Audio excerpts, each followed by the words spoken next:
Hi guys, for today's video, magta-travel po kami. Long drive, very long drive. Safe travel for us, Lord, please. Ang aming 9 years old na Supremo with sidecar, ayan, mahaba-habang biyahe ang tatahakin. Well, good luck sa aking asawa. Don't worry, nasa likod mo ko. At tayo'y mag-i-stop over pag ikay pagod ng mag-drive. Around 7 AM na po kami nakaalis, gawa ng kami ay dumaan pa sa LTO. Ayan, for some reason. To cut the long video, ayan, nandito na po kami ngayon sa Old Sigsag Road, also known as Quezon National Forest Park. First time pong bumiyahe na Supremo ng napakahaba na may sidecar na po siya, kasi dati po ay ito ay single na motorcycle. So ayun guys, hold your breath kasi dadaan tayo sa matarik na daan paahon dito sa Quezon National Forest Park. Ayan, kita nyo guys, kita nyo na ang bungad ng napakatarik na daan. Hold your breath and watch till the end guys. Kayang-kaya natin to. Batak na batak to si Supremo, kaya alam namin na kaya niyang umakyat sa ganyang katarik na daan. Look at the view, very nice view guys. Para na din kayong dumaan dito pag napanood nyo yung aming video. So ayan, kinakabahan na, nakaka-excite. Oh my god, sa totoo lang guys, nung habang dumadaan kami dito, para talagang hindi ako makahinga kasi syempre napakatarik na daan, pero tiwala naman ako sa aking asawa at poong may kapal na kami ay makakalagpas dito. Ang ganda ng view guys. Ayan, thank you Lord, nakaakyat na kami. My God.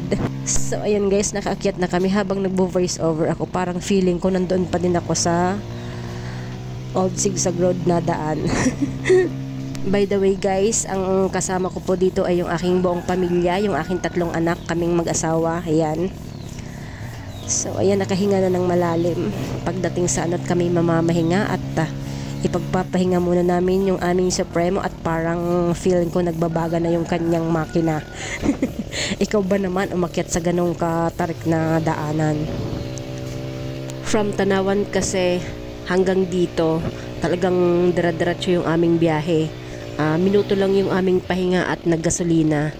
So kaya ayan, pagdating namin dun sa Sigsag Park, kami ay magpapahinga ng mga 45 minutes to 1 hour.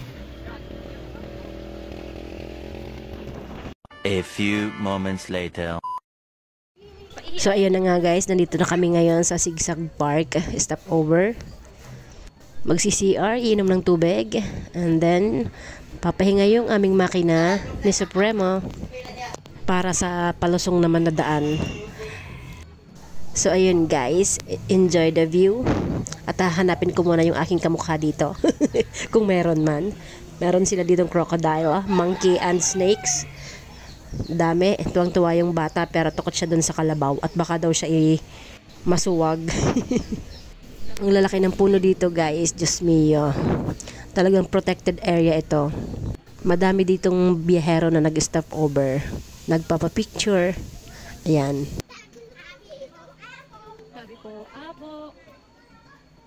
So ayun na nga guys, after naming mag-refresh. Ito na ang moment of truth. Ayan, palusong na kami. Tingnan nyo guys, yung isang lalaki dyan, ang galing niya. Nagsasign siya na may pababa, kaya pinabibilisan niya yung mga akyat na mga motorista.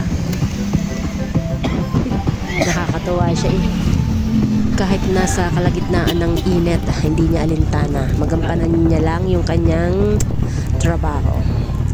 Salute sa iyo kuya. God bless. So ayan guys, makikita nyo yung aming palusong na daan. So ayan guys, every year talaga kasi kaming nauwi sa Bicol tuwing June, kasi anniversary nung aking mother. And time na rin para makapagbakasyon.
So ayun guys, thank you for watching ng part 1. Abang kayo sa part 2. Thank you, bye!